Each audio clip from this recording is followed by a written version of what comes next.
ஒருவரின் பாவம் மன்னிக்கப்படாமல் ஒரு முள் கூட குத்துவதில்லை என்பதாக நபி ஸல்லல்லாஹு அலைஹி வஸல்லம் அவர்கள் சொன்னார்கள் என்று சொன்னால், அல்லாஹ் நோயை கொடுப்பது அவருடைய பாவங்களை மன்னிப்பதற்கு என்பதை நபி ஸல்லல்லாஹு அலைஹி வஸல்லம் அவங்க சொன்னார்.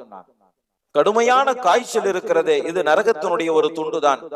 ஒரு நாள் கடுமையான காய்ச்சலில் அவதி வருவது ஒரு வருடத்தினுடைய பாவங்களுக்கான பரிகாரம் என்பதாக நபி ஸல்லல்லாஹு அலைஹி வஸல்லம் அவர்கள் சொன்னதாக ஹஜ்ரத் இப்னு மஸ்ஊத் ரலியல்லாஹு தஆலா அன்ஹு அவங்க சொல்றாங்க. இமாம் இப்னு ரஜப் ரஹிமஹுல்லாஹ் அவர்கள் சொல்லுகிறார்கள், நோய் என்பது கடந்த கால பாவங்களுக்கு பரிகாரம், வருங்கால சிறந்த வாழ்க்கைக்கான உபதேசம் என்பதாக இமாம் இப்னு ரஜப் ரஹிமஹுல்லாஹ் அவர்கள் சொன்னார்.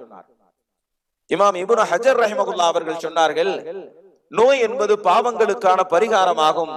நோய் ஒருவருக்கு வந்து விட்டது என்று சொன்னால் அல்லாஹ் அவருக்கு இரண்டு விதமான பலன்களை தருகிறான். ஒன்று நோயிலிருந்து நிவாரணத்தை தருகிறான், இன்னொன்று பாவத்திலிருந்து நிவாரணத்தை தருகிறான்.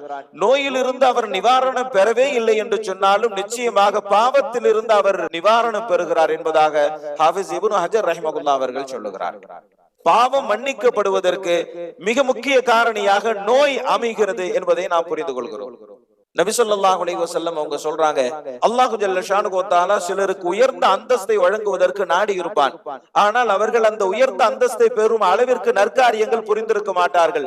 அப்போது அல்லாஹ் என்ன செய்வான் என்று சொன்னால், அவர்களுக்கு கடுமையான நோய்களை கொடுத்து சில சிரமங்களை கொடுத்து அவர்களுக்கு அந்த உயர்ந்த தரஜாவை அல்லாஹ் தந்து விடுவான் என்பதாக நபி ஸல்லல்லாஹு அலைஹி வஸல்லம் அவர்கள் கூறியதாக ஹஜ்ரத் அபூ ஹுரைரா ரலியல்லாஹு தஆலா அன்ஹு அவர்கள் அறிவிக்கிறார்.